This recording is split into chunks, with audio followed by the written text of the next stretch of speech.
G'day, gang. Welcome back to Upcoming Attractions. As always, I'm Matt. That's Jesse. And today we are talking about The Black Phone, directed by Scott Derrickson. So I had a bit of hype for this movie coming in.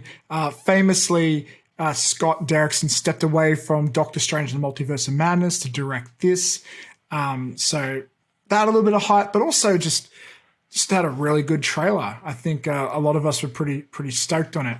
Yeah, and I'll just get into my thoughts straight away. So from Blumhouse, I like this movie. It was the time period was interesting. It's in the 70s. This concept of a kid sort of kidnapped and trapped in like a child's trapped in this basement, and you can talk to the previous victims on the phone. It was pretty cool. I thought it was really well directed. This might be, I'm going to say, I think it's Scott Derrickson's maybe best work, possibly, that I've seen him do at least. I really like the actors, the child performance actors. I love that mask he's wearing, the killer mask. Like that was awesome. But yeah, overall, I had a pretty good time. Not a whole lot to say about it though, other than it was a fun watch. What do you reckon, man? Yeah, I totally agree with all your points. I thought the child actors were very good, the brother and sister. I loved that concept of the fact that she was getting calls from the previous victims and they were kind of trying to tell him how to get out, and talking about their experiences with the killer and what happened. And I just thought it was geniusly made. It gave me very big Stephen King vibes. And then we found out that Stephen King's son actually wrote the source material, the short story. I think it was a short story. Yeah, it was very Stephen King vibes. And I thought Ethan Hawke was good, even though he didn't really, I just thought he played a very interesting killer. And his mask was very sick as well.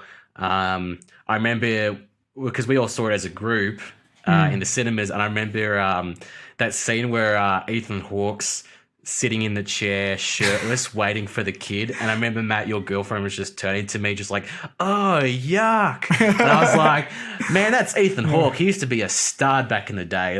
Back in the day. Bro, speaking of Ethan Hawke, I got to say, so my fellow Marvel fans will back me up here. This film came out shortly after, I think, Moon Knight finished, where he played the bad guy in that. And after seeing him play such a great villain in Moon Knight and then a great villain in The Black Phone, let's just make every villain Ethan Hawke. Like, seriously, he's a great bad guy. I want to see a lot more bad guys from Ethan Hawke. He's very good. I loved it was set in the 70s, a lot of 70s vibes. It was very 70-ish thrill. I guess it was more thriller than horror. Yeah, it was. I was expecting it to be. Yeah, I was expecting it to be more horror, but no, it's more of like a mystery sort of thriller, supernatural thriller type thing. Yeah, and it gave me a lot of 70s vibes. Obviously, it's set in the 70s, but a lot of like those 70s eras thrillers, horrors, films. I like the fact that the girl had the powers, like the what would you call it? Like so she had visions and stuff like that. I'm like, yeah, it's very Stephen King-ish. I don't want to say it's Stephen King-ish, but he does a lot of that kind of stuff. And I like that concept and how she was helping the police find a brother. And I just thought it all connected really well. It was just a very well-made movie. And it's one of the better, I don't know if you'd call it a blockbuster, but it's one of the better, I guess, big budget horror films, budget movies I've seen in the cinemas in a while. I just thought it was a very, very well done film, and I really, really, really enjoyed it. And I don't really think I have many complaints about this movie, to be honest. The only thing there's a couple of like plot inconsistencies where I didn't buy the fact that the guy's brother had no idea any of this was happening. He had no idea. Like, I know he was on drugs. Was he on cocaine or something like that? Or I think there was a scene of him snorting coke. But like, dude, there is no fucking way you don't realize that like the door is right fucking there. He's like, oh, my brother tells me never open the door. As if one day you just go, maybe I should open that fucking door. Maybe, Yeah. you know? No. Plus, you are like this guy who's obsessed with like looking for this killer. You never think to open a fucking door in your own house? Like, come on. Come on. Like you think one day, like, oh, I wonder what's down there. I haven't been down in the basement in a while. You know, I just did not buy the fact that the brother didn't. I didn't even really buy the fact that Ethan Hawke. I don't know if I buy the fact that Ethan Hawke would kill his own brother, and kill him in the way that he did with the axe. I mean, he's willing to kidnap a kid and kill kids. Like, it's not that much of a stretch, is it?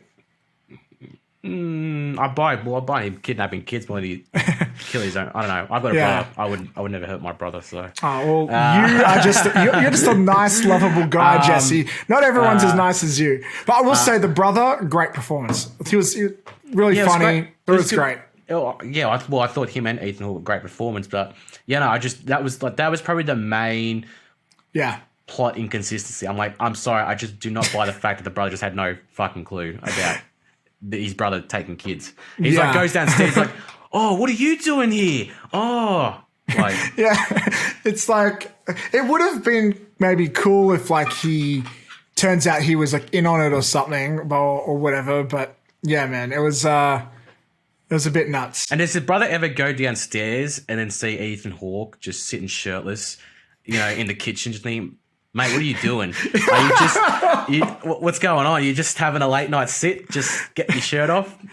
Just imagine that conversation. Hey, why are you sitting in the kitchen in your underwear? Oh, no, it's for a thing. No, what's the thing? Oh, just don't worry about it. Go upstairs. Like, oh, hey, by the way, it looks like you're looking at that door a lot. What's in the door? Oh, nothing. Is there a child down there by any chance? Because you know I'm really into looking for child killers. Nah, man. Nah. He's like, I'm doing method acting for my next entertainment gig when I'm going to the next kid's party. Just doing like a...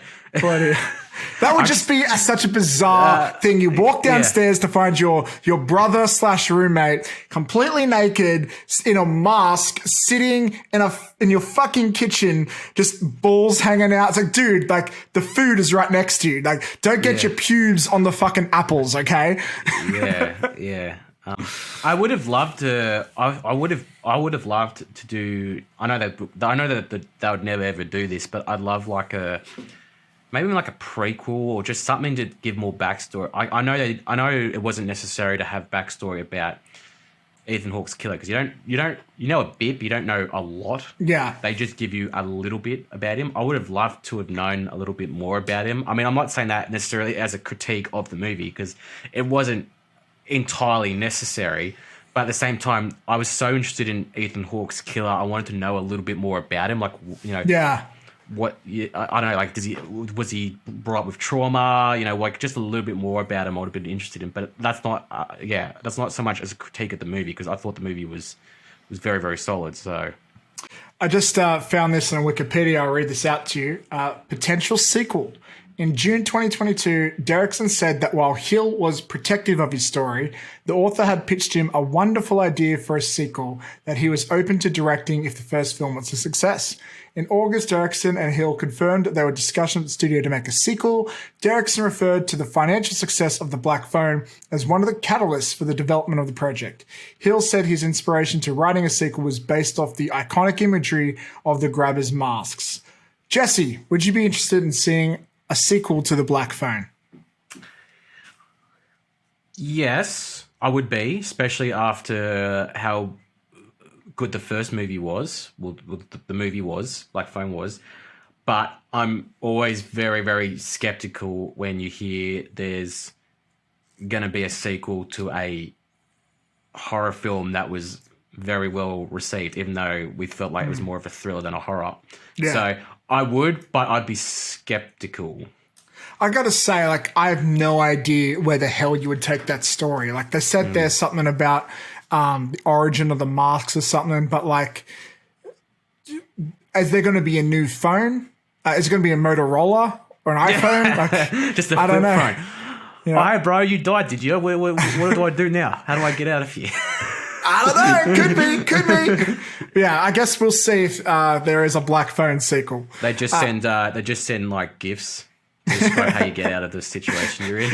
You just get like you send a photo of a window. Oh, he wants me to open the window. Ah, I got you. Yeah. I'd be down, but yeah, just be, because let's be honest, horror franchises don't really have a good track record when it comes to sequels. So as long as but I guess if it's left in Joe Hill's hands to write a sequel to it, I don't know, maybe it could be good. I would say though as well, I forgot to mention this during the review. No. I thought the way Ethan Hawke's character kind of died. I can't remember. He tripped over, didn't he? And then the kid kind of just beat him to death or something. Or? Oh god, it's a while since I've seen it, but as I recall, part of his plan was... We saw this like, how long we saw it, like, I don't know, a couple months at least. Month or two ago, yeah. If I remember correctly, he breaks something on the floor, so the guy's foot gets stuck in there or something, or he falls down there, and then he, I think, beats the shit out of him or something. Yeah. Oh god, this is embarrassing. I would have rather a more, I guess, final kind of death, more of a more graphic death. More memorable, more graphic, because I kind of found it... Well, I remember when I was watching, I'm like, yeah, I guess he could die from that. Yeah, that's right. I remember, I got it here. So the ghost taunts the killer over the phone, and then he has, like, I think it's a phone cord. Yeah, I think it's... Kills the killer. Well, he has the phone cord around the killer's neck. That's and right. Snaps it. That's right. And I will admit, snapping of the neck is one of the most unclimactic kills. Like, sure, it's personal, not close, but like, there's not really any blood. There's not much gore. Like, maybe I guess the film isn't trying to be super violent and all that. Maybe, but if you're doing child abductions, fucking cut the throat, give me some blood or some shit. Yeah, I just wish that the killer's death was more, and again, a lot of these critiques are very nitpicky plot-related critiques, but you get that with almost any kind of film. But I just thought the way that the kid killed Ethan Hawke's character, I just thought was like, I guess he could have died from that. Like, snapping the neck is extremely hard. You're better off choking someone to death than, like, it's almost I've read it's almost impossible to snap someone's neck. You're like, it's I don't know. You need superhuman strength, I think, or you got to be pretty strong. And we can't all be Arnold Schwarzenegger, unfortunately. No. But solid film, very solid film, very good film. Actually, I enjoyed it. I'd say, I think out of our recent reviews, probably one of my favorites that I've seen. So, dope. Anyways, I think that's it for us today at Upcoming Attractions. Hope you enjoyed our little chat here on the Black Phone. And be sure to check out some other episodes that we've done as well. You can watch them on YouTube. You can listen on iTunes, Spotify, wherever you find your favorite podcasts. And be sure to tantalize yourself with some clips on Instagram, TikTok, Facebook, wherever. Until next time, I'm Matt. That's Jesse. We love you very much. Stay safe. Laters. See you guys.